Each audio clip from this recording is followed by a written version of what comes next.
ନମସ୍କାର, ଜୟ ଜଗନ୍ନାଥ। ଆମେ କାଲି ପାରାଦୀପ ବୁଲିବା ପାଇଁ ଯାଇଥିଲୁ। ଦେଖନ୍ତୁ, ପାରାଦୀପରେ ଗୋଟେ ଜାହାଜ ଲାଗିଛି। ଏଇଟା ଗୋଟେ ଗ୍ୟାସ୍ ଆସିଛି ଏଇ ଜାହାଜ ଭିତରେ ବସି।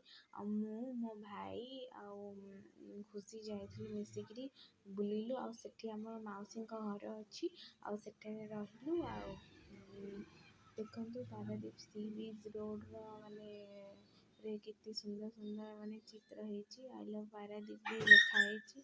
ଏଠି ଗୋଟେ କାଠର ପୋଲ ହେଇଛି, ସି ବିଚ୍ ସମୁଦ୍ର ପାଖକୁ ପହଞ୍ଚିବା ପାଇଁ। ଆମେ 2 ଜଣ ମିଶିକିରି ଗୋଟେ ଇଏ କରୁଛୁ, ରିଲ୍ ଫିଲ୍ କରୁଛୁ।